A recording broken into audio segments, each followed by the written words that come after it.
দুই বান্ধবী কাপড় কিনতে গিয়েছিল, কিন্তু তারা জানতোই না ট্রায়াল রুমের আয়নাটা আসলে একটা গোপন ফাঁদ। দুইজন কলেজে পড়া মেয়ে দোকানে কাপড় কিনতে এলো। ইউনিফর্ম পরার বদলে তারা হালকা আর স্টাইলিশ পোশাক পরে এসেছে। দোকানের মালকিন তাদের দেখে খুব খুশি হলো। সে বলল, যখন তরুণী আছো তখন নিজেদের সৌন্দর্য দেখানো তো স্বাভাবিক। এরপর সে তাদের অনেক সুন্দর সুন্দর কাপড় এনে দিল। বলল, পছন্দ হলে কিনতে একটির সাথে একটি ফ্রি পাবে। এই কথা শুনে মেয়ে দুটি বেশ খুশি হলো। তারা ঠিক করলো আজ এই দোকান থেকেই অনেক কাপড় ট্রাই করবে। একটার পর একটা পোশাক ট্রাই করতে লাগলো। তারা পোশাক পরিবর্তন করে করে নতুন পোশাক পরতে দেখতে থাকে তাদের কেমন লাগছে। তারা নিজেদের ছবি তুলতে লাগলো, হাসতে লাগলো আর মজা করতে লাগলো। তারা ছবি তুলতে থাকে আর টিকটক ভিডিও বানানো শুরু করে দেয়। ট্রায়াল রুমের আয়নাটা আসলে সাধারণ আয়না নয়, ওটা ছিল এদিকে আয়না আর অন্যদিকে কাঁচ।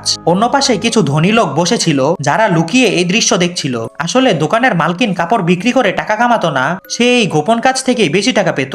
একটা কিনলে একটি ফ্রি পাবে অফারটাও ছিল একটি ফাঁদ, যাতে মেয়েরা বেশি বেশি কাপড় ট্রাই করে। কারণ দুই বান্ধবীর একসাথে ট্রায়াল রুমে কাপড় বদলানো এই দৃশ্য দেখা খুবই বিরল। এভাবেই দোকানের মালকিন বাইরে থেকে নতুন গ্রাহক আনছিল আর ভেতরে চলছিল এক ভয়ঙ্কর গোপন ব্যবসা। এই রমজান মাসে আমরা মিথ্যা ও খারাপ কাজ থেকে নিজেকে দূরে রাখবো, সবাই বলি ইনশাআল্লাহ।